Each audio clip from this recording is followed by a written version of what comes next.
Nós estamos hoje no segundo domingo, né? Nós vamos falar sobre mediunidade. O tema hoje, como os senhores podem observar, é mediunidade e autoconhecimento. A nossa companheira Michele vai fazer o estudo da tarde de hoje. É muita alegria tê-la aqui de volta. Ela é a equipe que a acompanha nesse trabalho da tarde. Então, para ela, as nossas vibrações de paz e harmonia.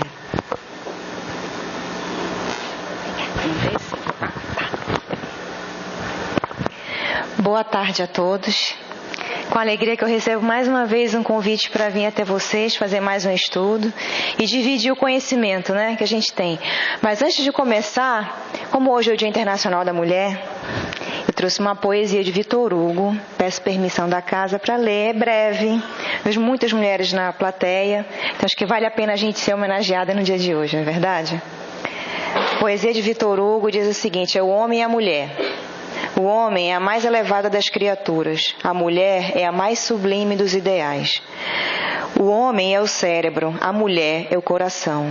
O cérebro fabrica a luz, o coração o amor. A luz fecunda, o amor ressuscita. O homem é forte pela razão, a mulher é invencível pelas lágrimas. A razão convence, as lágrimas comovem.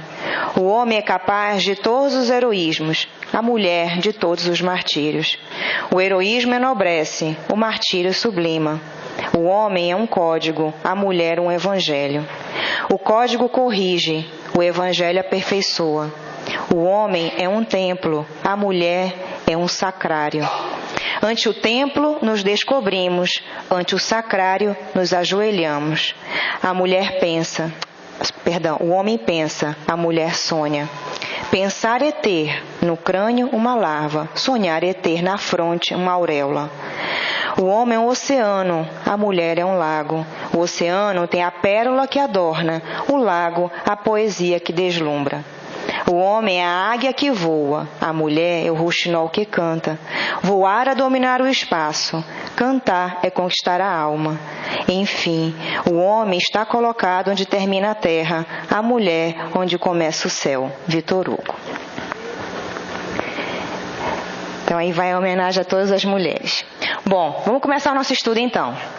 Hoje a mediunidade e conhecimento, tem um errinho ali, engoli um i. E a gente vai entender o que tem a ver, por que a gente tem que se autoconhecer na prática do exercício mediúnico. Por que isso é importante? Então, a base do estudo de hoje foi feito com base no livro do Manuel Filomeno de Miranda. Na verdade, é o projeto. Ele é uma coletânea de perguntas. O meu tem uma capa diferente, porque já foi revisado várias vezes esse livro. A minha capa é bem antiga, nas primeiras edições. Tem essa capa agora. Esse é o livro do projeto. É um projeto que se reuniu, fizeram várias perguntas e as respostas são base em várias obras de Joana de Ângeles. Joana de Ângeles tem uma série psicológica diante da necessidade no mundo de transição, de que a gente tenha e faça esse movimento de conhecimento, de transformação e, sobretudo, de mudar o nosso pensamento, as nossas atitudes para, nesse processo de transição para receber o mundo de regeneração. Joana investiu tempo, uma série longa, para que a gente possa fazer esse movimento. Não é fácil, às vezes, entender Joana de Ângeles. Quem já leu, já fez o estudo, é mais fácil fazer um grupo de estudo, né, do que ler sozinho, às vezes. Bom, eu não sou psicóloga, eu vou fazer o meu melhor. O que eu conheço, o que eu li de Joana, é o que eu tenho de estudo, mas não sou psicóloga, então se tiver alguma pergunta muito difícil de psicologia, eu não sou a melhor pessoa para responder. Mas trago um conhecimento da mediunidade, dos estudos que a gente faz na casa. Então, bom, essa é a nossa base. O que a gente vai ver hoje? A gente vai ver a consciência, os níveis de consciência, o que é estar dormindo, estar desperto, o potencial mediúnico, a consciência mediúnica, a ação da transformação íntima, o controle mental no exercício mediúnico, a verdadeira educação do médium, a autoanálise e como que a gente se liberta. Bom, para começar, eu tenho que começar com o livro dos médiuns. Então tem uma parte, um capítulo dedicado que Kardec dedica à influência moral do médium. Tá? Então, o que o Kardec fala? Esse é o capítulo 20, no item 227. Ele diz: se o médium, do ponto de vista de execução, não passa de um instrumento, exerce, todavia, influência muito grande quanto ao aspecto moral, visto que o espírito estranho precisa identificar-se com o espírito do médium para que se verifique a comunicação. Esta identificação só ocorre plenamente quando há simpatia entre eles, ou afinidade, se assim nos podemos expressar. A alma exerce sobre o espírito livre uma espécie de atração ou de repulsão, conforme o grau de semelhança ou de diferença entre eles. Ora, os bons têm afinidade com os bons e os maus com os maus, de onde se conclui que as qualidades morais do médium exercem influência muito importante sobre a natureza dos espíritos que por eles se comunicam. Então, esse capítulo, o que o Kardec está explicando aí? O médium é como se fosse uma máquina de escrever. Ele é um instrumento. Porém, ele vai ser usado em qualquer fim. A diferença que vai fazer da qualidade do trabalho dele naquele momento é a influência que ele tem moralmente sobre o fenômeno. Então, o que acontece que ele está dizendo? A minha conduta moral, ela vai atrair os espíritos bons ou maus de acordo com a minha conduta. Eu vou me afinizar com ele. E esse processo de afinidade é um processo automático. A gente não percebe. A cada vez que eu emito um pensamento, seja ele qual for, colorido do meu sentimento, eu estou ali me conectando automaticamente com outras mentes, encarnadas ou não. Tá? Então isso aí é sério, porque a gente se percebe isso várias vezes durante o dia, o quanto a gente se conecta com diferentes mentes e pensamentos.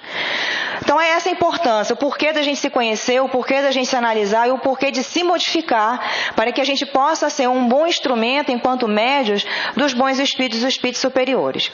Isso não quer dizer que nós, enquanto os médios, eu estou falando dos médios ostensivos, aqueles que trabalham na prática mediúnica, isso não quer dizer que eles não vão receber os espíritos que necessitam de atendimento, porque para isso estamos, receber os espíritos sofredores, não é verdade? Mas necessitamos desse contato com os bons espíritos até para a nossa própria moralização. Então, seguindo, no Homem Integral, também de Joana de Ângeles, ela fala o seguinte: consciência e autoconhecimento. A consciência expressa-se em uma atitude perante a vida, um desvendar de si mesmo, de quem se é, de onde se encontra, analisando depois o que se sabe e o quanto se ignora, equipando-se de lucidez que não permite mecanismo de evasão da realidade. Não finge que sabe quando ignora, tampouco aparenta desconhecer se sabe. Então ela está falando, a consciência que ela está descrevendo é uma atitude nossa diante da vida. Muitas das vezes a gente ouve falar, eu fiz aquilo inconscientemente. A gente não fala às vezes sem querer isso? Às vezes a gente está fazendo algo que está acostumado a fazer sempre. Vou dar um exemplo, quem dirige, né? Ou a gente está andando para o ponto do ônibus. Muitas vezes você está, aquele mesmo caminho que você faz todos os dias para trabalhar. E aí você vai pensando em alguma coisa, raciocinando. Quando você vê, você já está naquele lugar. Isso acontece muito com a gente, porque aquele trajeto eu faço todos os dias. A minha mente naquele momento, ela não está consciente naquele trajeto, ela está pensando em alguma coisa. Muitas das vezes a gente passa por isso no dia a dia, a gente diz, nossa, né? A gente percebe que passou pensando em outra coisa naquele momento chegou ali. Então estar consciente é estar desperto, eu saber quem eu sou, eu estar consciente diante da vida, das minhas responsabilidades, consciente de mim enquanto espírito imortal. Esse é o estado de consciência plena. Hoje, muitos de nós, e mais ainda lá fora, vivem no piloto automático, vivem como mecânico, né? Você vai um robô, você vai, acorda, vai para o trabalho, volta, sem plena consciência de si mesmo, sem compreender o porquê dos acontecimentos, sem entender o porquê que aquilo está acontecendo, olhar para fora, o que está acontecendo lá fora, e compreender os movimentos, compreender o meu papel, a minha ação diante de tudo isso. Isso é o estar desperto, que a Joana está falando, é a consciência, é estar desperto do que está acontecendo. Tem uma atitude perante a vida. O ser consciente deve trabalhar sempre, partindo do ponto inicial da sua realidade psicológica, aceitando-se como é e aprimorando-se sem cessar. Somente consegue essa lucidez aquele que se autoanalisa. disposto a encontrar-se sem máscara, sem deterioração. Para isso ele não se julga, nem se justifica, não se acusa e nem se culpa, apenas descobre-se. Esse trabalho, esse movimento que ela está colocando, vamos analisar devagar, porque tem muita informação aí nesse parágrafo, né? Ser consciente deve trabalhar sempre, partindo do ponto inicial da sua realidade psicológica. Eu parto daquilo de quem eu sou. Sabemos quem somos? Será que sabemos? Muitas das vezes o orgulho, ele se mascara de várias outras formas. E a gente dá desculpa para isso. Assim como o egoísmo também se mascara. O ciúme, a posse se mascara. Ah, não é ciúme, é cuidado. Estou com cuidado, não é ciúme. São máscaras que eu uso para ocultar quem eu realmente sou. Então, esse movimento de conhecer-se não é fácil. Ele é trabalhoso. Porque é você estar de frente de si mesmo sem desculpar aquilo que você... Eu não estou criando desculpas. Eu não estou criando máscaras para quem realmente eu sou. Eu tenho que me ver como eu sou. Se eu sou agressivo, eu tenho que me ver como agressivo e não dizer que eu sou competitivo. Às vezes a gente fala, né? Não, eu sou competitivo. Não, você é agressivo. Esse reconhecer quem você é o estar consciente. O primeiro passo é se olhar. É como você está diante de um espelho e se vendo, de fato. Isso dá trabalho. Então a Joana fala, não é que seja difícil, ele é trabalhoso, porque requer essa humildade de reconhecer quem realmente você é. Só que aí vem depois que eu me reconheci, não, eu sou realmente assim. Não se julga. Porque o que pode acontecer no segundo momento é a culpa. Eu fiz algo que eu repreendo, eu sei que eu sou assim, eu errei, depois eu vou lá, me culpo e fico me escoteando. Não, eu errei, é culpa minha, é culpa minha. O que acontece com a culpa? Ela te paralisa. Aquele que se sente culpado, o remorso ele é extremamente necessário, porque o remorso ele requer o quê? Isso está lá no céu e inferno, né? Nas penas eternas, no Código da Vida, gente, eu esqueci agora. Código das Penas, não, esqueci. Perdão. No céu e inferno tem um capítulo que fala só sobre o Código Moral, Código Penal da Vida Futura. Obrigada. Nesse capítulo, ele fala o movimento que você faz para se reformar. Um dos passos é reconhecer o erro e esse remorso, ele é nessa para dizer, olha, eu errei, eu fiz algo que não deveria. Mas se eu parar aí, eu não completo o movimento. O próximo passo é, ok, eu errei, agora eu levanto, o que eu tenho que consertar? Ah, eu sei agora o que eu tenho que consertar. Então agora eu vou lá e corrijo a minha ação, eu vou reparar o meu erro. Então esse processo, quem realiza esse processo, quer dizer, Kardec trouxe isso lá no céu e inferno, Joana está repetindo. Quem faz esse processo é o ser que está consciente da sua responsabilidade. Porque quando eu ainda não me reconheço enquanto espírito imortal, que preciso melhorar, que tem a lei do progresso, que eu vou progredindo à medida que eu vou reencarnando, a cada reencarnação a gente vai melhorando um pouquinho, eu não faço esse movimento. Porque eu não reconheço a necessidade de transformação. Percebem a diferença? É só a gente olhar para fora, para aqueles que ainda não despertaram para a consciência de si mesmo, você vai ver várias pessoas na tua vida de relação que ainda estão fora ainda dessa realidade. A gente diz assim, nossa, vive em outra realidade, né? Vive numa outra realidade, quer dizer, não se deu conta ainda que precisa fazer esse movimento de transformação. Mas não se julga nem se justifica, não se acusa e não se culpa. Para que eu possa fazer um movimento de transformação, eu não posso ficar me culpando sem me movimentar. A consciência, ela tem níveis, está bem, eu acho que a fonte, quando eu trouxe, não ficou, ela, acho que no computador não aceitou a fonte, deu algum erro de fonte. Eu acho que é a fonte, porque não estava assim, acho que foi a fonte, eu deveria ter visto antes. Mas eu vou ler para vocês. O nível de consciência, esse químico, que é o Hop, ele está cortando também, eu acho. Acho que quando entrou, não pegou direito. Tá vendo embaixo? Está cortando.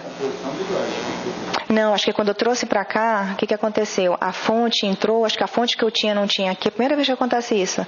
E aí acho que o slide acabou cortando embaixo porque a fonte mudou. Aí ficou maior do que o slide.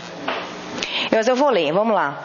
O primeiro nível, ele separou em 5 níveis o nível de consciência. A Joana de Ângeles aproveita esses níveis, ela vai fazer um paralelo com a mediunidade. Tá? Então vou primeiro passar a fonte para depois a gente ir analisando, fazendo um paralelo com a mediunidade. Então ele fala, o nível de consciência ele tem 5 níveis. Tem o primeiro nível que é o sono sem sonhos, que são os impulsos automáticos, respiração, digestão, reprodução. O segundo é um nível de sono com sonhos, que libera clichês, lentamente incorporando a realidade, passando pelas fases dramáticas, pesadelos, pavores. O terceiro nível que é o sono acordado, que é a determinação pessoal aliada à vontade, conduz o ser aos ideais de enobrecimento. A transcendência do eu é o 4º nível. Identificação consigo mesmo, com a consequente ligação do eu profundo. Esse eu profundo é o que a Joana chama de self, nas obras dela, que é esse eu superior. É aquilo que eu vou ser. Que a gente tem dentro de nós, hoje, o que eu sou, o que eu fui, o que eu ainda vou ser. As minhas potencialidades, as minhas capacidades. O 5º nível é a consciência cósmica. Para mim, o melhor exemplo disso é Jesus. Porque Jesus dizia, eu e o Pai somos um. Então ele sabia exatamente, essa comunhão com Deus era perfeita. Então eu classifico ali, para a gente entender, consciência cósmica, Jesus está ali. Essa identificação perfeita. As experiências acumuladas promovem ou retêm no indivíduo os fenômenos decorrentes das ações praticadas. A consciência filtra-os e, por não os poder digerir, transforma-os em conflito. Isso aqui é interessante. A Joana fala que a cada vez que eu vivo uma situação que eu não digeri aquela situação, e muitas das vezes você passa por ela sem compreender, sem entender, sem fazer os questionamentos, a reflexão adequada, aquilo vira um conflito. E vira um conflito, vai lá para o baú, fica guardado. Só que a gente pensa que resolveu, ele não resolveu. Mas lá na frente aquilo volta. Tá? E emerge em forma de um conflito. É isso que ela está falando. Então tudo aquilo, as situações com que eu vivo, como é que eu evito isso? As situações que eu vivencio, essas situações dramáticas da nossa vida diária, eu preciso fazer uma reflexão. Eu preciso entender. A partir do momento que eu me coloco como vítima da situação, eu não vou fazer esse movimento, porque eu sou vítima. Eu sou vítima dos outros, da situação. Eu não tenho um papel ativo naquela situação. E quando a gente se coloca num papel ativo, eu faço um movimento de compreender o que aquilo está trazendo para mim de ensinamento, o que eu tenho que mudar a partir daquela situação.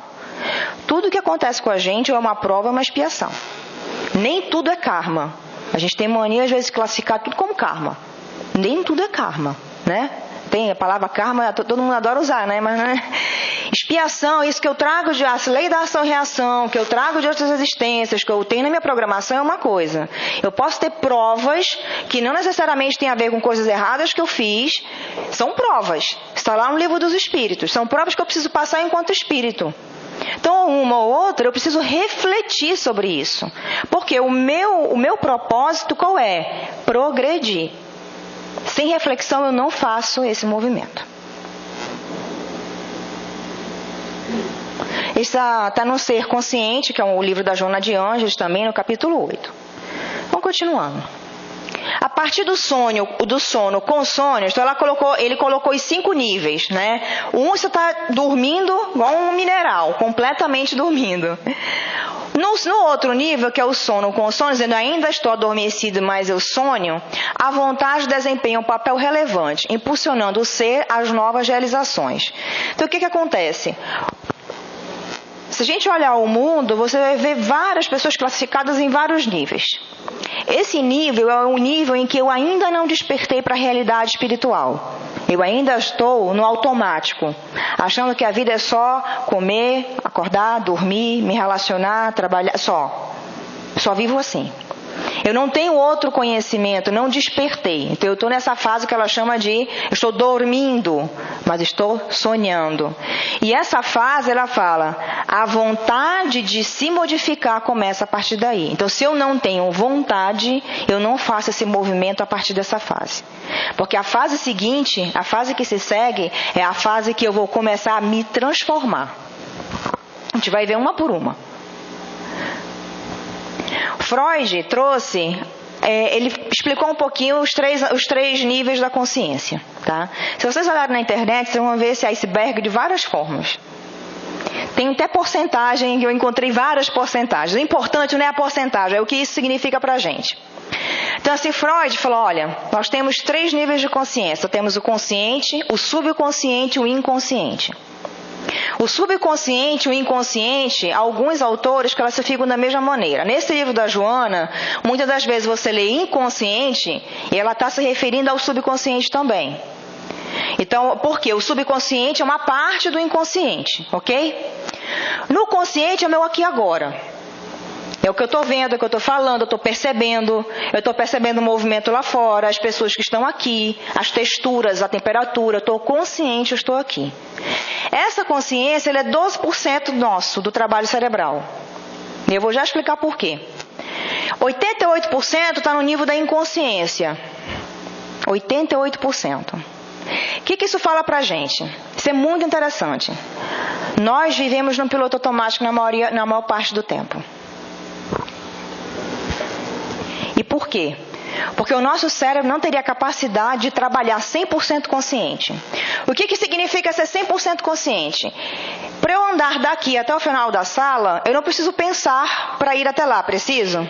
Eu preciso dizer, olha, perna, anda primeiro essa, depois essa. Eu não preciso fazer isso, preciso? Eu vou, né? Quando eu estou aprendendo a dirigir, quem lembra quando começou a aprender a dirigir, tinha que raciocinar, né? Qual é a marcha? Aí gritava o carro, é a hora de passar a marcha. Eu tinha que pensar. Não, eu vou virar à direita, tem que dar a seta para virar. Não era assim? Depois que você adquire a habilidade, você continua pensando?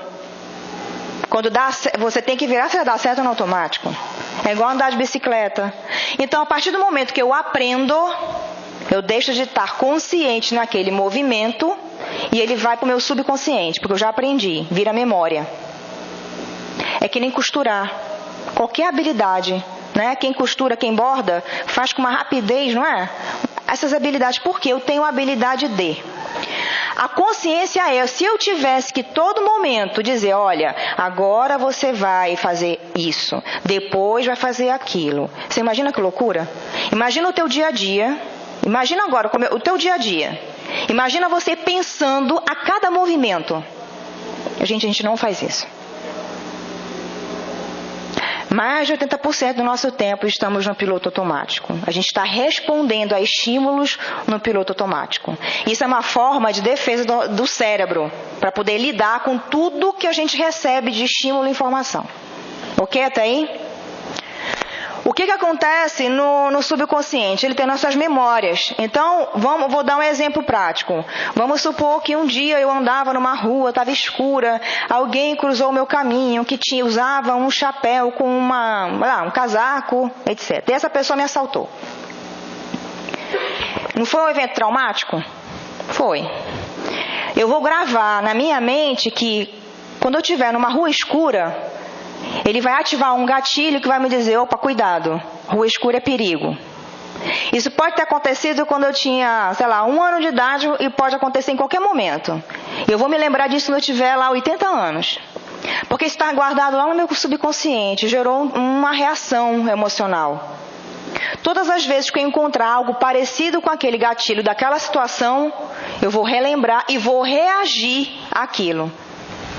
Então, se naquele momento eu sofri, o que vai acontecer? Eu vou fugir daquele momento, porque ali eu fui assaltada. Vocês percebem?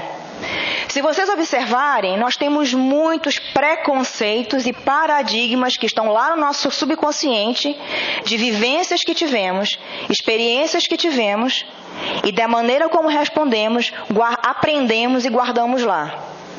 Por isso que existem os preconceitos. Ok? Ok até aí? Então, vou dar um exemplo meu. Como é que trabalha o nosso subconsciente? E eu tenho certeza que vocês vão identificar alguma situação parecida. Então, eu tive uma infância muito difícil. Meus pais se separaram muito cedo, eu tinha 7 anos de idade. Foi muito difícil porque eu era muito apegada com meu pai. Meu pai viajou para um outro estado, eu sou de Manaus, natural do Amazonas. E eu tinha 7, 8 anos de idade. Quer dizer, não entendia nada do que estava acontecendo. Mas foi um evento traumático. Então, eu sofri muito como criança, aquela coisa toda. O tempo passou. Quando eu cresci, cheguei na fase adulta, eu sou espírita desde os 14 anos, 13, 14 anos. Eu cheguei, eu dizia, não tenho trauma, não tenho nada. tô ótima, tô resolvida. Eu achava isso. E aí meu pai sempre vem me visitar no Rio. Eu moro no Rio, vou completar 12 anos que eu moro no Rio de Janeiro. E meu pai sempre vem me visitar, passa meses comigo. Toda vez que ele saía da minha casa, eu chorava. E entrava aquela depressão, aquela coisa assim, né? Falei, meu Deus. Só que quando eu vou para Manaus, visito a minha família, volto de lá, tô ótima.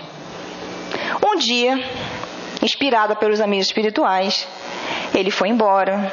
E eu fiquei naquele processo, orei e falei, Senhor, me dá uma iluminação, me ilumina a mente para que eu possa compreender o porquê que eu estou sentindo isso. Eu não compreendi aquele sentimento. Era um sentimento de perda, de abandono. Eu não entendia. Eu disse, por que eu estou sentindo isso? Eu estou bem. E aí eu tive a inspiração naquele momento. Foi uma inspiração. Tive a inspiração e falou, você está voltando à tua infância, quando ele saiu de casa, partiu.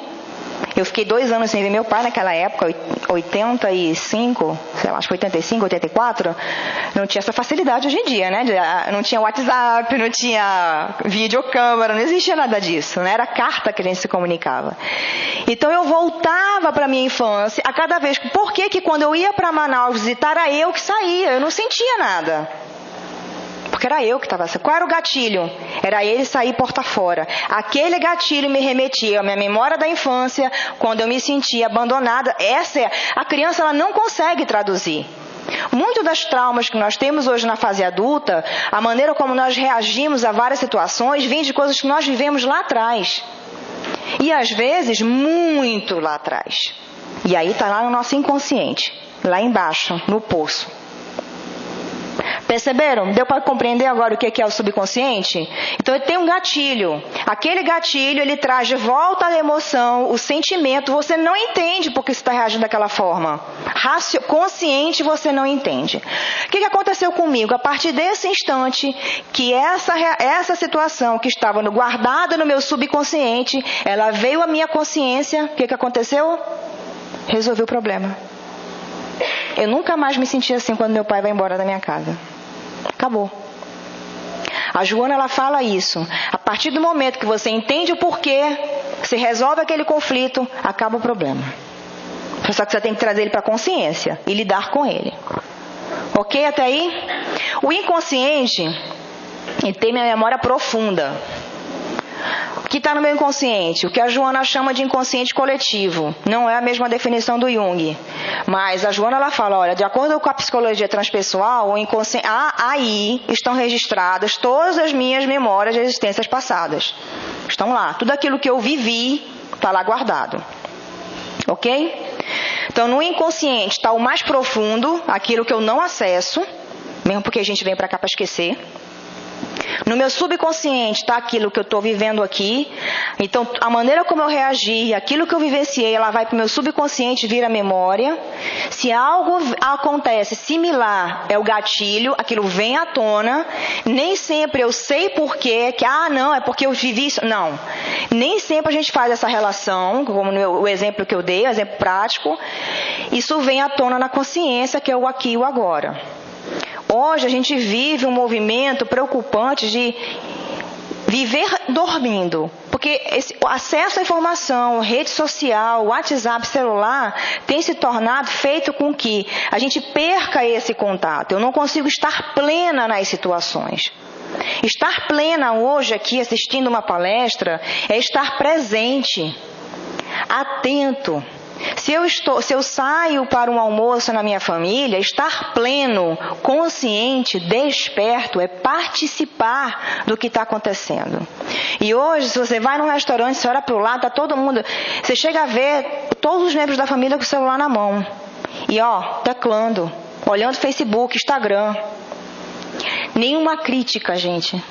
Porque eu acho que toda tecnologia, eu sou da área de tecnologia, toda tecnologia ela tem que ter um benefício, mas em excesso ela causa um malefício. Então estar pleno e consciente é isso.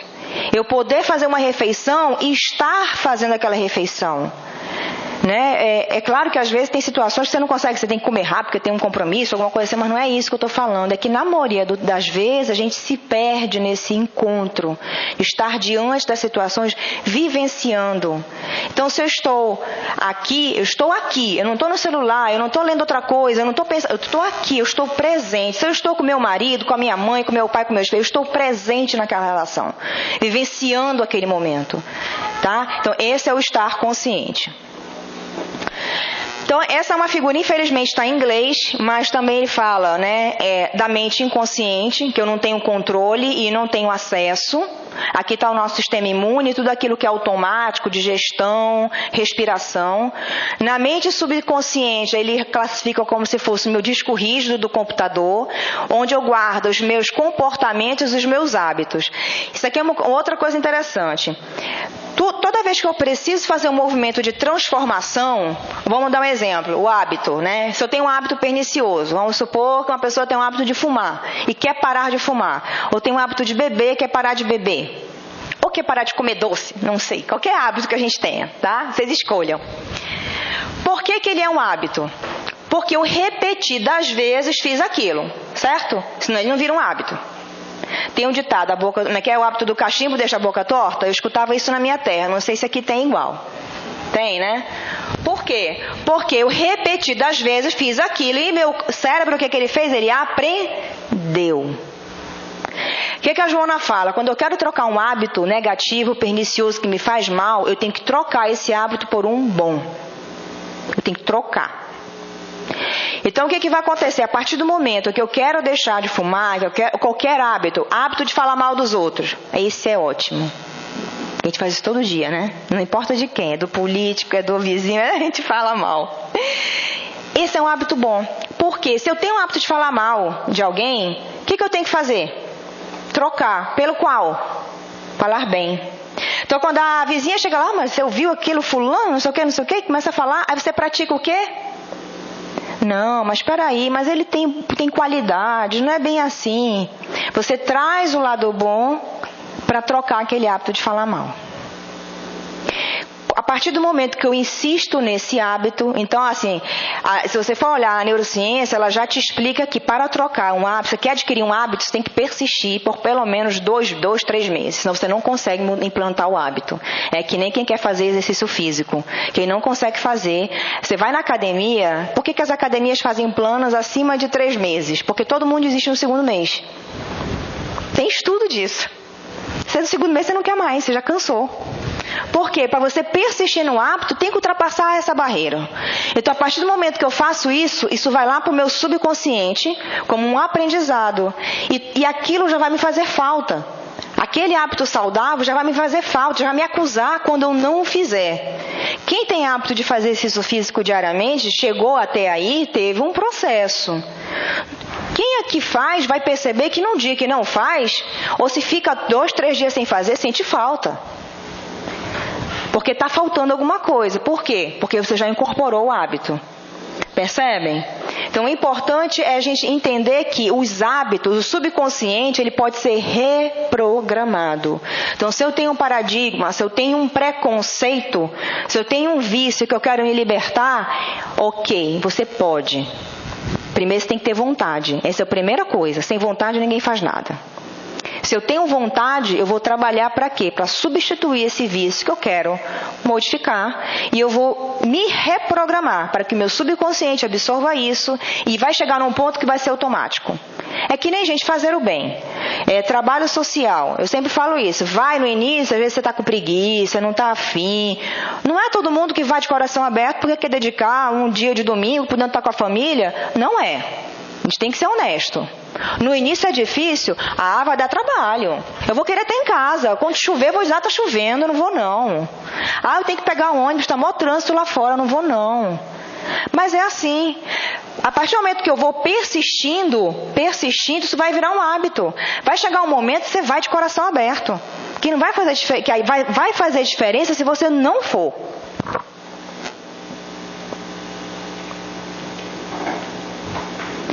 Aí Jung diz o seguinte, até você se tornar consciente, o inconsciente irá dirigir sua vida e você vai chamá-lo de destino. Eu adoro essa frase. Porque ele está dizendo o seguinte, se você não tomar partido, direção da tua vida, quem vai te dirigir, esse inconsciente que ele está falando, é o nosso subconsciente, né? Ou pode ser o inconsciente das minhas vidas anteriores, que eu vivi, e eu estou repetindo de novo, ou é o meu subconsciente com os meus paradigmas, com os meus preconceitos. São eles que vão direcionar a tua vida. Por que que vai direcionar? Porque ele é automático. Se ele está lá, e eu falei, a gente já aprendeu que mais de 80% do nosso tempo a gente está no piloto automático, agindo de forma automática, sem raciocinar diante daquilo, o que que vai acontecer? Eu vou continuar agindo como se nada tivesse acontecendo, como se aquilo fosse bom e tudo que eu fizesse está perfeito. Muitas das vezes a gente nem percebe que a gente precisa se modificar. A gente acha que está tudo bem. Não, eu estou ótima, eu não preciso. Mas todos nós precisamos, sempre tem alguma coisa que a gente precisa. E isso é importante para quê? Se eu não fizer um movimento de trazer para a minha consciência realmente esses traumas que eu tenho, por que que eu estou agindo assim, por que que essa situação me incomoda, por que que o fulano gritou comigo, eu não gostei, por que que o fulano falou assim comigo, eu não gostei. Não tem isso. Só que a gente não pensa, por que que o fulano falou assim, eu não gostei? Qualquer pessoa que fala comigo daquele jeito, eu não gosto. E de fato, ok, não gosta, bacana. Agora, entende o porquê que você não gosta. Que sentimento que te trouxe? O que te lembra isso? O que te traz? Esse é o movimento de autoanálise. Então, estar dormindo é ser adormecido para as próprias realidades. Eu não entender que eu sou um espírito imortal, que eu estou aqui hoje, isso aqui é temporário, vai acabar, que eu vim com uma programação, que eu preciso cumprir, entendeu? Esse é o estar acordado. Mortos para as emoções superiores, para as realidades do self.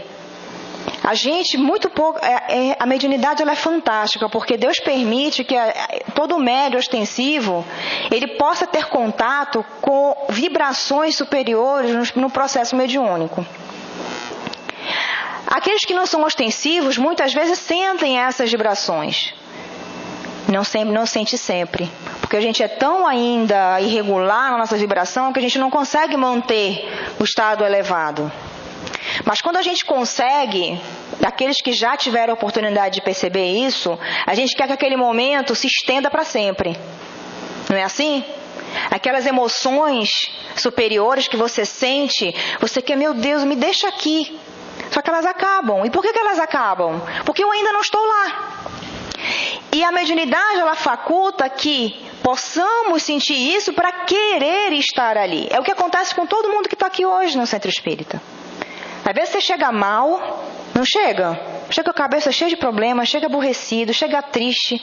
Aí chega aqui e recebe aquela carga de otimismo.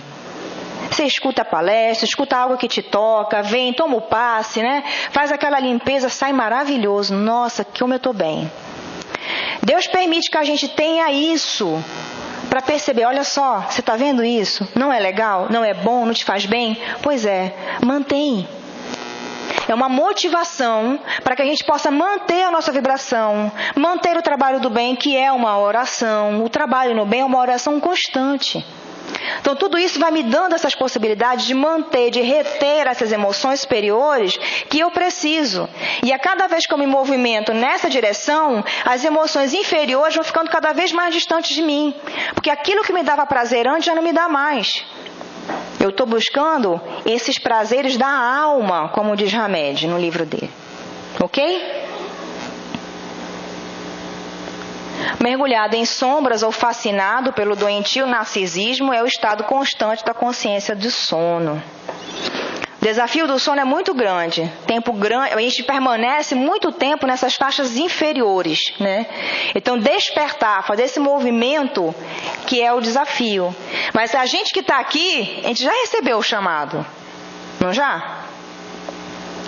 A gente vem pela dor, às vezes vem pelo amor também. Nem todo mundo que está aqui veio porque estava com algum problema, porque estava com uma necessidade.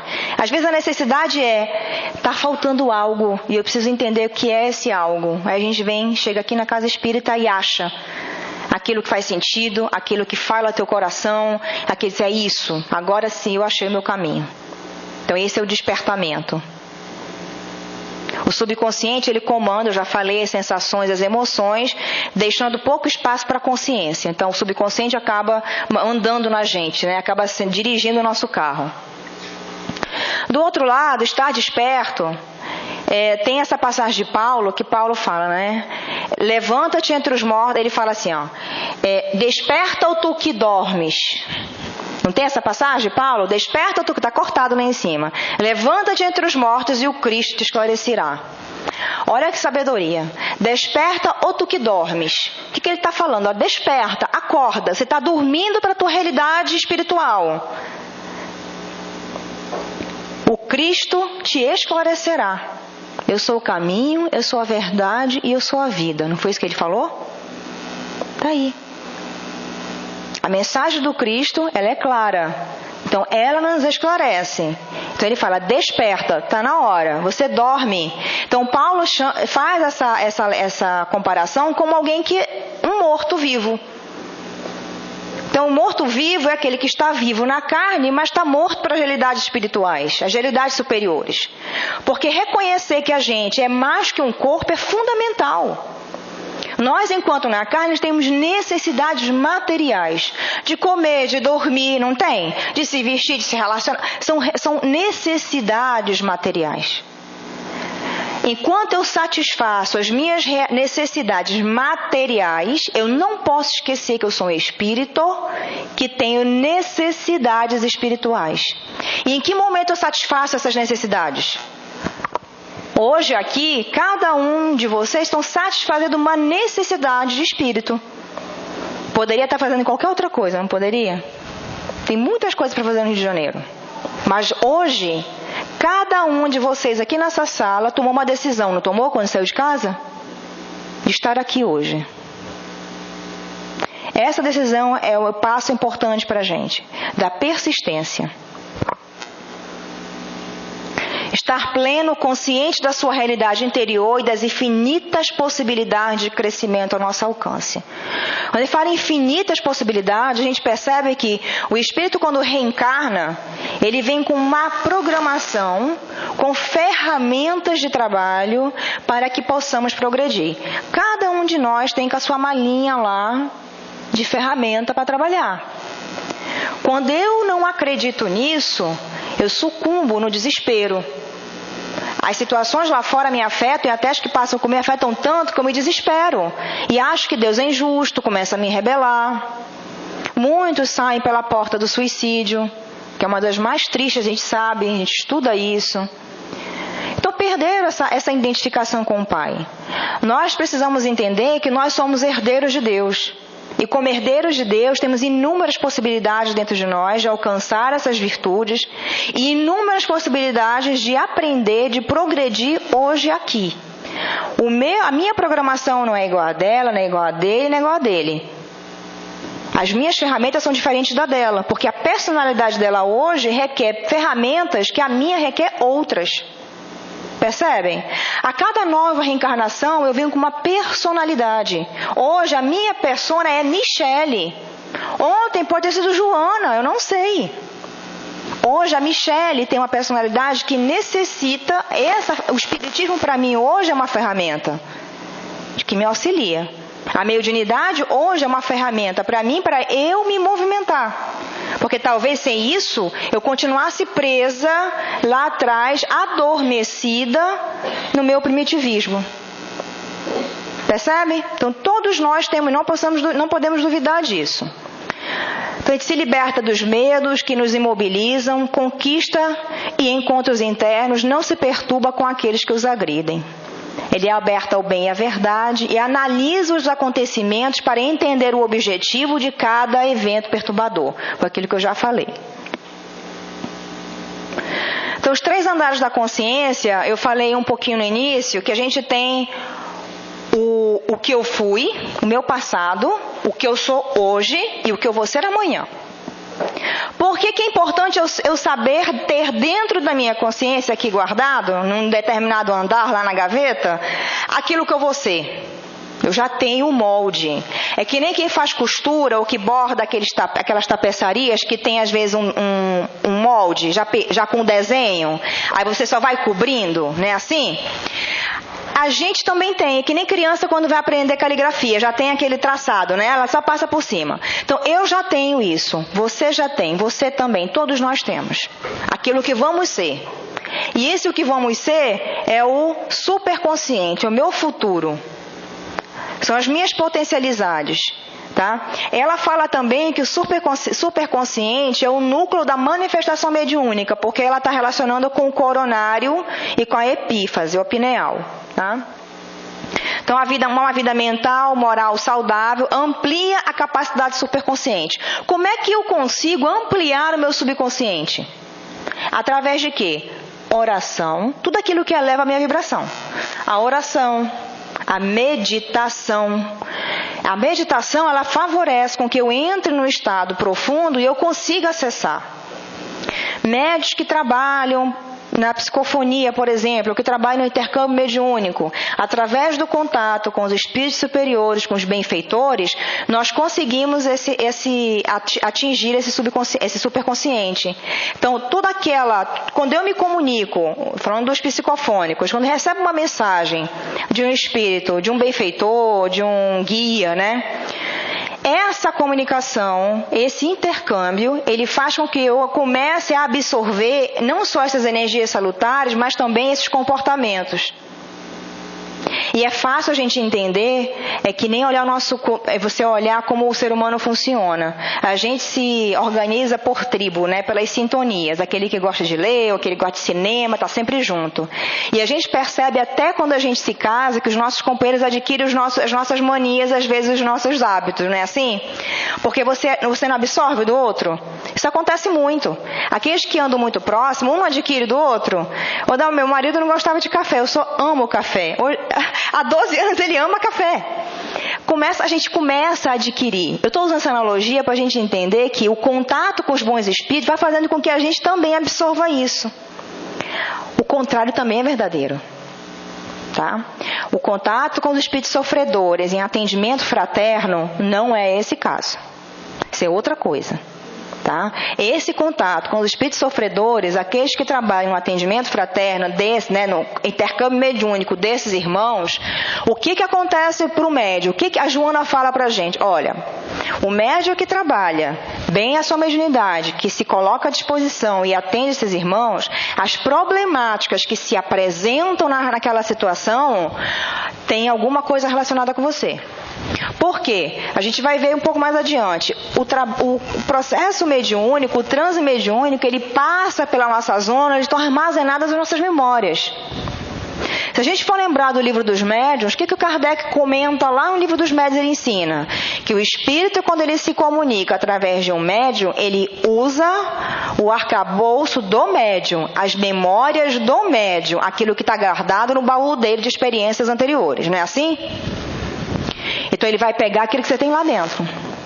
Quando eu estou trabalhando no intercâmbio mediúnico e eu estou consciente desse processo, e por isso a gente está falando de autoconhecimento, eu entendo que assim o transe passa por essa zona onde pego as minhas memórias, se mistura muitas das vezes, por isso que a gente fala que existe uma mistura entre o mediúnico e o anímico, é difícil separar, porque eu sou um espírito e a parte anímica interfere.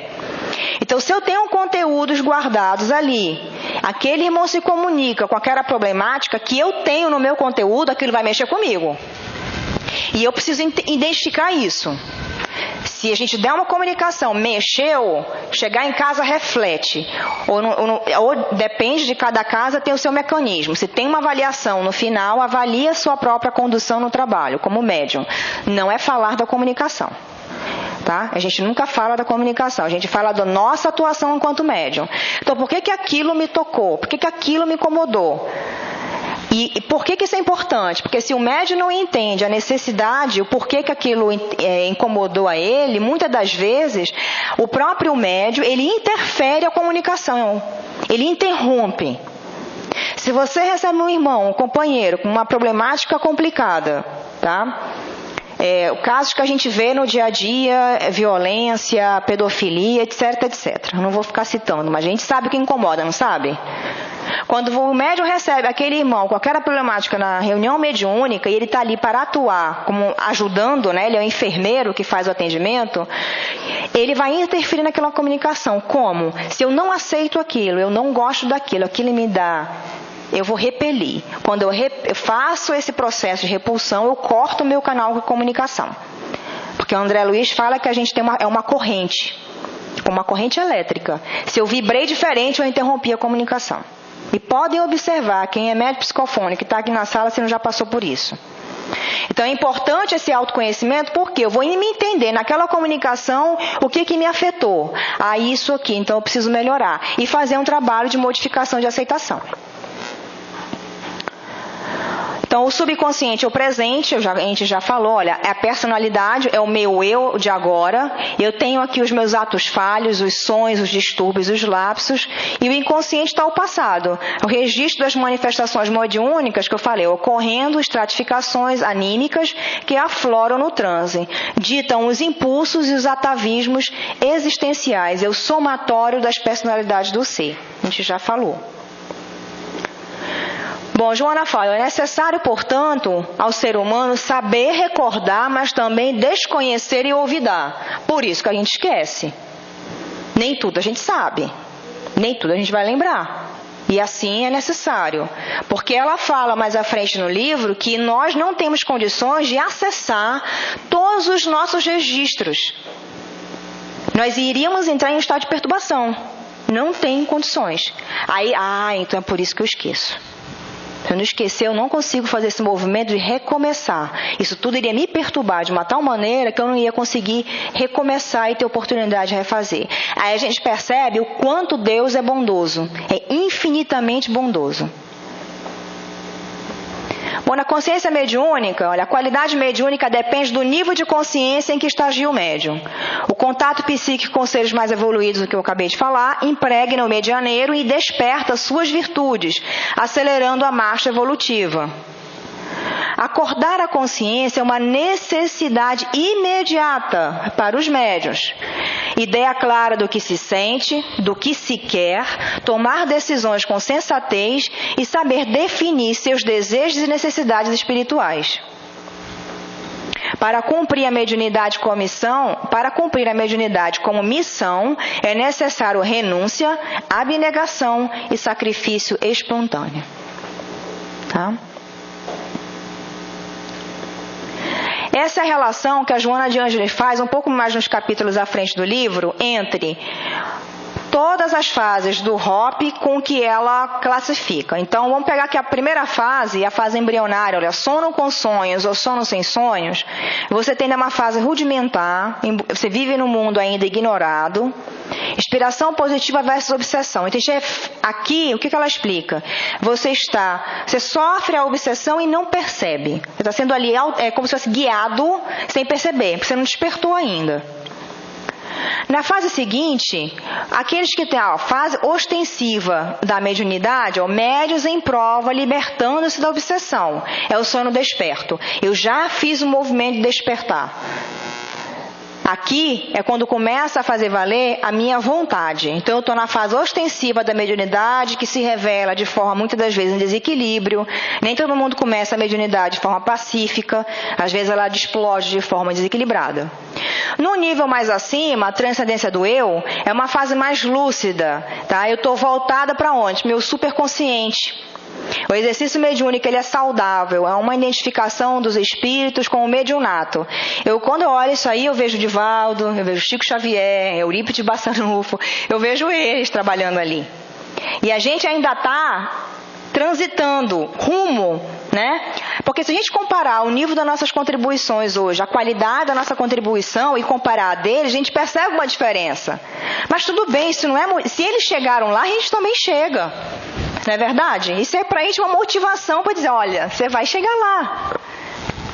E aí você tem a fase de consciência cósmica, que é a fase crística, é o intercâmbio com os espíritos livres de amarras físicas. Essa fase eu já não tenho mais a influência da matéria. A matéria já não me influencia mais. E eu poderia dizer o seguinte, o espírito, eu não sei se eu já falei isso aqui em algum estudo, a mediunidade, quando ela vem de forma ostensiva, ela vem como ferramenta. Por quê? Nós ainda, enquanto espíritos, temos a nossa capacidade anímica. A cada vez que eu faço um movimento de evolução, adquirindo novas virtudes, eu me elevo. A gente confunde muito a mediunidade, porque a mediunidade é para aqueles como nós ainda, imperfeitos, que a gente ainda não conseguiu ainda se comunicar com o plano espiritual de forma natural. Porque eu só vou conseguir fazer isso quando eu já me desprendi o suficientemente da matéria. A gente ainda está apegado a ela. Reconhecendo ou não. Por várias razões. E a gente fala matéria, não estou falando só matéria não, estou falando das pessoas também. Então isso impede com que a gente mantenha esse canal aberto o tempo todo. Então a mediunidade ela vem e fala assim, olha só, já que você não tem ainda, eu vou te dar mediunidade que ela vai te ajudar. Porque percebendo esse contato, você vai melhorar. Porque a mediunidade não é dom. Ela é ferramenta de trabalho. Extremamente importante e precisa ser exercida de forma religiosa e santa. O potencial mediúnico, Joana fala pra gente, olha, o potencial mediúnico do médium depende de 4 fatores. De predisposição orgânica, a gente já sabe que a mediunidade ela é orgânica. Experiência do médium, conhecimento, é importante o estudo, por isso que tem um domingo só para isso aqui, só para estudar a mediunidade. Nível moral consciencial. Quando você vai lá para os níveis de consciência, que a Joana traz, ela está falando disso, é o nível consciencial. Eu estou desperto, eu estou no sono desperto, eu já estou na transcendência do eu, onde é que eu estou ali? Os 2 últimos fatores são possibilidades a conquistar, conhecimento e nível consciencial do médium, nível moral, perdão. A meditação, que eu já comentei, é a chave que abre as portas do conhecimento de si mesmo, da faculdade mediúnica e do mundo, da aquisição da consciência.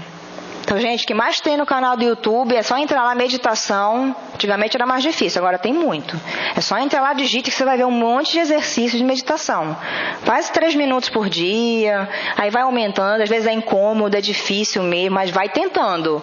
Quando você vê, você já está 15 minutos meditando, tá? Mas tem que fazer o exercício. Comunicação mediúnica de qualidade exige mente tranquila e emoções harmonizadas. Tem uma passagem que fala, acho que não vai dar para ler porque vai ficar bem embaixo, que a mente, quando a gente vai para uma reunião mediúnica, que fica naquela, pensa numa coisa, pensa na outra, e não, eu estou aqui, não, eu tenho que me concentrar. Aí lá a mente foge de novo, não fica assim? Ele fala que a mente fica igual um macaco louco pulando de galho em galho. Ela usa essa analogia, né? A mente perturbada, ela nesse processo, ela se assemelha a um macaco louco que pula de galho em galho.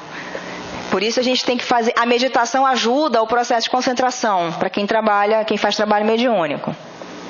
Tá aqui, ó.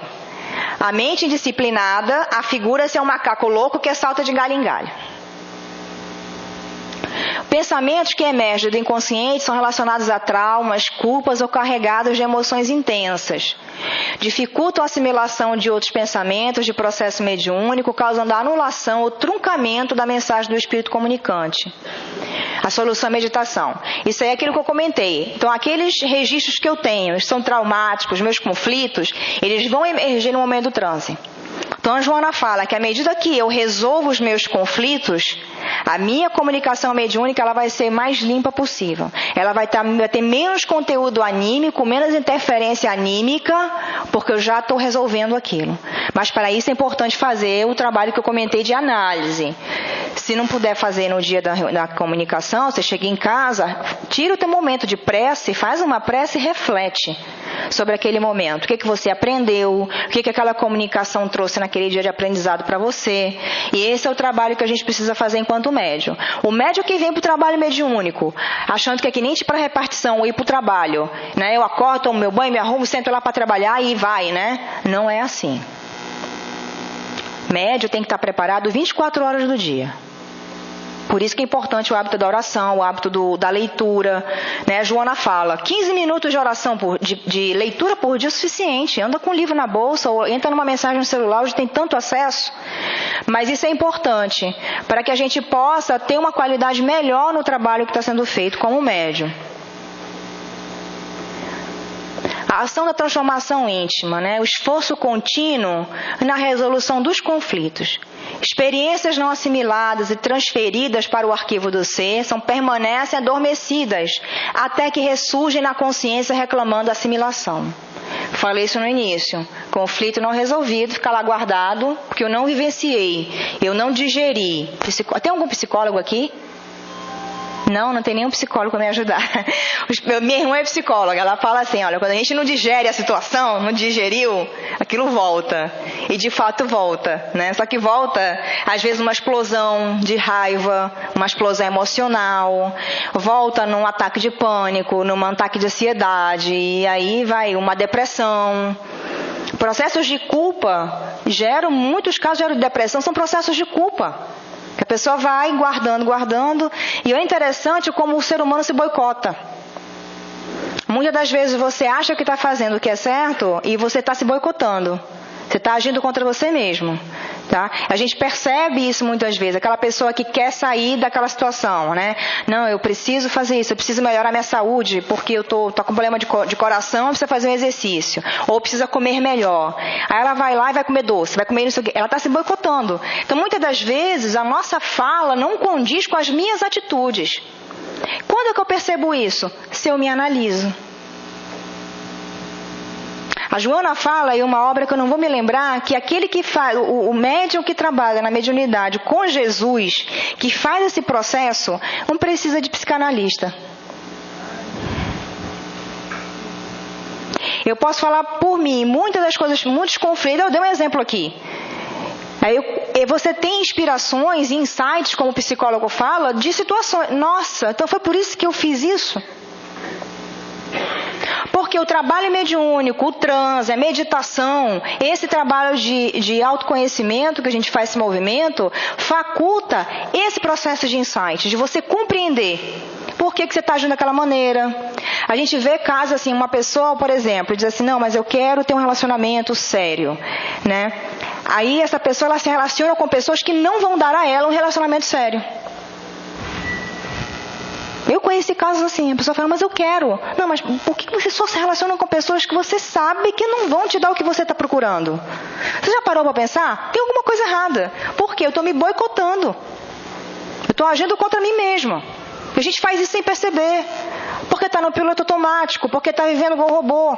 Por isso que a gente tem que ter consciência de si mesmo. Consciência que somos espíritos, que já vivemos muitos, que essas experiências estão lá armazenadas, mas estão me influenciando hoje. Querendo ou não. Eu sou uma só. Eu tive várias personalidades. Nós já tivemos várias. Mas enquanto espírito somos um. Ambições insatisfeitas, desejos frustrados. Olha só quanta coisa fica guardada. Emoção reprimida.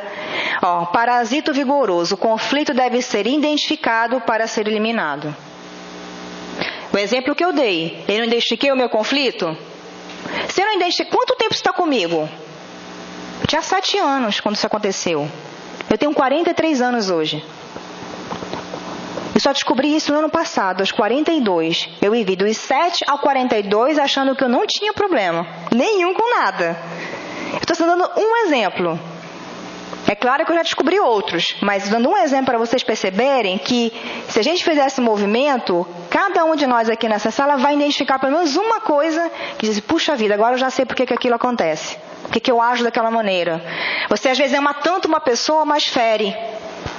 Por que eu amo tanto e eu firo essa pessoa?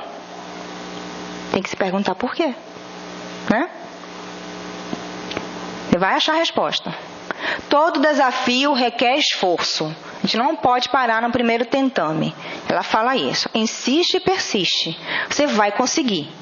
Porque você não está só. E junto de você tem vários espíritos que te observam. Aqueles que querem que você cresça e aqueles que querem que você fique estagnado. Aqueles que querem que você fique estagnado vão dizer, desiste, você é um perdedor, você não vai conseguir, é muito difícil. Não vai não, fica hoje em casa, você está muito cansado, você merece descansar. Eu acho que você está precisando de férias. Puxa vida, ninguém dá valor para você. Então, aqueles que querem que você fique estagnado são aqueles que você vai estar ouvindo isso. E muitas das vezes eles falam aquilo que a gente quer ouvir. Porque a gente não quer ouvir. Vai lá, não persiste, vai, é difícil, mas faz. Vai lá com fulano, pede desculpa que você acha que você exagerou com ele. Não, mas eu não posso pedir desculpa, eu tô certa. Eu fiz certo. Tô com a razão. Quantas vezes a gente está com a razão, mas quantas vezes é importante a gente fazer um movimento e dizer lá, puxa vida, vamos conversar, eu exagerei um pouco, eu errei. Mas vamos conversar? Aí você resolve um conflito que poderia durar anos. A gente vê pessoas anos sem se falar com as outras por causa de uma coisa que aconteceu, que às vezes a pessoa nem lembra mais do que aconteceu. E está lá guardando. Não é assim? A educação do médium. A mediunidade se estrutura adequadamente e se aperfeiçoa. A mediunidade, eu digo, ela se adestra. Quem se educa é o médium. Quanto mais educado o médium é, melhor vai ser a prática mediúnica dele. Quanto mais ele trabalha no exercício mediúnico, mais ele é adestrado, melhor ele fica. Então ele precisa das duas coisas, da experiência e da prática e da transformação. Então, a mediunidade se estrutura adequadamente, se aperfeiçoa quando eu tenho um controle psíquico, ordem na casa mental. Não estou igual um macaco louco, né? Pulando de galho em galho. Diminuir os pensamentos quando necessário, apassivar-se, selecionando-os conforme as necessidades e quebrando ideias dominadoras e excludentes. O que acontece no processo do fenômeno mediúnico? O médium está lá, concentrado, começa a vir interferência. Vai vir outros pensamentos lá de fora, né? E o que acontece muitas vezes? Quando a gente não se prepara para o trabalho, vai vir interferência, tudo que aconteceu contigo na semana. Preocupação, o que você viu, o que você leu, vem tudo na hora. Por quê? No momento que você se apassiva, e esse apassivar é eu me concentrar e estar passiva ao movimento. Porque eu preciso permitir que aqueles espíritos que querem se comunicar, se eu não me apassivar e manter minha mente ativa, eu não vou conseguir comunicar. Ok? Por isso que às vezes a gente vê médicos com dificuldade na mesa de dar passividade, porque a mente permanece ativa. Com vários pensamentos, ela não consegue fazer a percepção do irmão que vai se comunicar. Então, o que a Joana está falando? Ordem na casa mental. Então, no momento que eu estou ali para o trabalho. Em que eu tenho que me concentrar? No que está acontecendo ali naquele momento. É na prece do dirigente, acompanhar mentalmente a prece do dirigente. Não é fazer a minha prece. Não, eu vou fazer. Eu vou incluir o fulano, que eu estou pensando no fulano que está precisando de ajuda. Aí eu não sei como é que é feito aqui. Na nossa casa no COI é feita uma lista de nomes, né? A gente lê os nomes e a gente trabalha para que aqueles nomes são lidos na lista, como previamente selecionados. Então não adianta naquele momento eu estou lá pensando no amigo que precisa de ajuda. Ok, que o meu amigo precisa de ajuda. Tua prece é excelente, mas não ali, naquela hora. O teu trabalho é outro. Então, às vezes a gente comete esses equívocos, né? E diminuir os pensamentos, apassivar-se. Estar aberto a, se colocar à disposição daqueles irmãos que estão ali, se abrir, estar receptivo a recebê-los. Se tem um ali que vai entrar na minha sintonia, que é algo que eu não gosto de lidar, eu vou cortar a comunicação. É que nem um enfermeiro que vai estar lá na emergência para atender, aí chega alguém acidentado com vamos lá, algo no crânio. Ele olha e fala, não atendo. Tem um problema, não vou atender. Pode isso? Não posso ver sangue. Não vou atender. Peraí, você está num pronto-socorro. A reunião mediúnica, a grande maioria da reunião mediúnica é para atender os acidentados no mundo espiritual. Quem sabe um dia não tivemos ali também. Se eu, como enfermeiro, me coloco à disposição, chega ali, não vou atender, isso aqui eu não posso atender, não, pera lá. Você está ali para atender com amor. É a mediunidade com Jesus. Não fere, ela não põe barreira, não tem filtro. Eu atendo quem chegar, com amor sempre. Porque se eu botar filtro, já não é mediunidade com Jesus. Jesus andava com os apóstolos. Jesus não andava com todos também? Jesus foi na casa de cobrador de impostos, recebeu Madalena, falou com a samaritana. Alguém que olhasse de fora dizia assim, não. Você falou com aquela mulher? Ela não tem marido. A samaritana, né? Lembra da passagem que ela está no poço? Quem que ia chegar a falar com aquela mulher? Naquela época, ninguém. Jesus se preocupou? Porque o que Jesus queria naquele momento? Era alcançar aquela alma. Madalena, os apóstolos se incomodavam com Madalena. Por quê? Preconceito. O médium não pode ter preconceito no atendimento. Jesus não tinha preconceitos. E aí ele alcançou a todos. Madalena é um exemplo de despertamento, de transformação. Assim como Paulo, que era Saulo, despertou do sono e fez o movimento que fez. E eu sempre digo, quem não leu, leiam Paulo Estevão, porque na minha concepção, eu, Michele, ninguém me falou, se não fosse Paulo, o cristianismo não seria o que é hoje. Para mim não é Pedro. Pedro fez um movimento muito importante. E Pedro despertou quando? Lembra quando o galo cantou? Quando foi que ele despertou? Será que Pedro tinha noção verdadeira da missão dele? Antes de tudo? Naquele momento que o galo cantou, ele despertou. Cada um de nós tem o seu momento de despertamento. Então Pedro despertou, Paulo despertou, Francisco de Assis tem um amor, dedicação, eu não ando sem isso. Francisco de Assis é uma inspiração para a gente. Por quê? Francisco de Assis teve uma vida, quanto jovem, que fazia de tudo. Um dia ele escutou a voz do Senhor. Entendeu errado o recado, mas não importa. Aquilo ali foi o despertar dele. Para que ele saísse daquela vida mundana, né, como diziam na época, para uma vida mais religiosa. Então, todos nós, isso é importante ler as biografias, e a casa também tem um estudo que fala das biografias. Por quê? Porque a gente vai, puxa vida, se ele conseguiu, eu consigo. Estamos chegando já no final.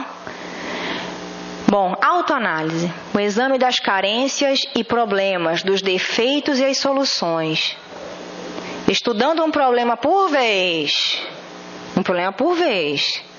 Às vezes a Joana ela costuma falar uma coisa, que a gente sofre, muitas das vezes, pela falta de tudo que a gente deveria ter e não tem. Puxa, mas eu queria ser assim, queria ser assado. Mas o fulano... mas Chico Xavier. Puxa vida, calma lá, olha só. Chico Xavier teve várias reencarnações como médium. Não foi a primeira dele como médium. Ele teve outras reencarnações para chegar onde chegou, né? Aí a gente aqui, né, nossa pequenez, quer dar um passo maior que a perna, quer chegar lá mais rápido. Não que eu não possa. Mas se eu sofrer por causa disso, é um problema. Porque eu estou sofrendo por algo que ainda não está no momento para mim, que eu tenho outras coisas que eu posso conquistar e celebrar as minhas vitórias. Por isso que é importante, isso a Joana fala no plenitude também. Nós temos que celebrar as nossas vitórias. Se hoje eu conseguir não falar mal de ninguém, se hoje eu conseguir receber aquele vizinho que eu não gosto, mas eu recebi ele com afeto, né, sem mandar expulsar ele da minha casa, bacana. Puxa vida, hoje eu consegui, celebra. Amanhã te pegou naquele dia, você acordou de mau humor. Aí aquela pessoa vem, aí você já não está tão amiga, né? Aí pegou, acabou sem querer, falou uma coisa que não devia. Puxa vida, hoje eu não consegui. Senhor, dai-me força para que eu possa conseguir amanhã. Por que eu não consegui? Porque eu estava irritada. Então você faz uma análise, reflete, tá bom. Próxima vez eu vou conseguir. E aquilo não te perturba, porque você sabe que você tem o dia seguinte, que você vai conseguir, se você tentar mais uma vez. E ela fala, quem tenta não consegue. Eu ensino isso pro meu filho desde que ele era pequenininho. Ele diz, mamãe, eu vou tentar. Meu filho, não diga que você vai tentar, que quem tenta não consegue. Diga, eu vou fazer, eu vou conseguir. Né? Porque tentar, assim, quando você diz eu vou tentar, você está assumindo que pode ser que eu não consiga. Né? A gente fala isso. A meditação, ela deve ser um prazer conquistado, não uma obrigação. Mas como eu falei, gente, vamos ser indulgentes conosco. Tá? Meditação é algo que para muitas pessoas ainda não está lá. Mas se a gente fizer um exercício, faz uma vez por semana, vamos tentando. Porque se você não começar, de alguma maneira, você não vai conseguir chegar. O importante é a prática. A meditação ela é importante para o exercício mediúnico. E até para você chegar nesses registros que nós temos, que ainda a gente não consegue chegar. Porque o estado de meditação, ele promove em você um estado de equilíbrio e harmonia. Que só quem já meditou alguma vez sabe o que eu estou falando. No início, você vai ficar flutuando. Vai vir pensamento, vai vir outro. Tem técnica para isso. E aí você vai persistindo. Quando você podem observar, aqueles que fazem o exercício da meditação, desenvolve melhor no trabalho mediúnico. Consegue entrar mais facilmente no transe e consegue concentrar de uma forma mais fácil. Deixar de ignorar o mundo interior, mergulhando no abismo de si mesmo, superando medos e perturbações, auto-revelando-se sem traumas ou choques. Aquilo que eu comentei lá no começo. A gente se revela pra gente e se encara. Se eu não me encarar, eu não sei o que eu tenho que melhorar. Não adianta a gente criar as máscaras, subterfúgio para dizer que a gente não precisa. Precisa sim. Cada um de nós tem pelo menos uma coisa. E é uma coisa por vez, é um problema por vez. Não adianta querer 5 de uma vez. Vai com 1. Te resigna com 1. Vai lá com 1. Insiste. Se você conseguir com aquele, está ótimo. Porque uma coisa importante, nós enquanto espíritos que já vivemos muito, vocês já pararam para pensar que hoje a minha personalidade é essa que está aqui, né? É a sua que está aqui agora. Mas você já tem várias coisas lá atrás que hoje não se manifestaram. Por quê? No momento que eu reencarno, a minha personalidade de hoje, ela está preparada para a minha programação de agora. Eu posso ter outras características que não despertaram nessa reencarnação. Eu posso ter habilidades adormecidas. Eu posso ter sido uma excelente pianista e não tocar uma tecla. Por quê? Isso não vai me ajudar a progredir hoje. Eu posso ser uma excelente oradora. Hoje, ontem, nada. Emmanuel, enquanto padre, uma das últimas que ele veio no Brasil, ele era gago. Vocês sabiam disso? Ele era gago. Quem é Emmanuel, né? Olha só. E quem foi Emmanuel? Olha para trás, o senador articulado, Paulo, quanto Saulo, né? Ninguém combatia nele no debate, não era assim? Ninguém ganhava. Então, a gente só vem com aquilo ativado, é um liga e desliga. Ligou, o que ela precisa? A, B e C, ok, liga. E o resto? Precisa não, desliga, porque se tiver vai atrapalhar. Né? Lembra do Chico? O Chico tem umas histórias do Arnaldo, que o Arnaldo fala que o Chico se transfigurava numa linda mulher, que ele era na reencarnação anterior uma mulher. Ele dizia, Arnaldinho, eu estou cansado desse corpo, eu quero o meu corpo. E o Arnaldo conta nesse vídeo a história dele, que ele diz assim, o Chico era, né, numa outra reencarnação, uma mulher muito bonita. Mas o que aconteceu? Ele errou aonde, como médium, na última reencarnação? Na mediunidade com a vaidade. Adiantava ele vir mulher de novo? Adiantava? E bonita? E cheio de dor? Imagina o médium. Bem desligado, gente. Troca.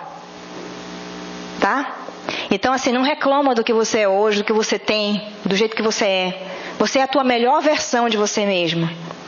É aquilo que você precisa hoje, para hoje se melhorar. O ontem já passou. Você não vai voltar lá atrás e redesfazer o que você fez. Você vai reparar o que você fez. Agora, o que eu faço hoje determina a minha vida amanhã.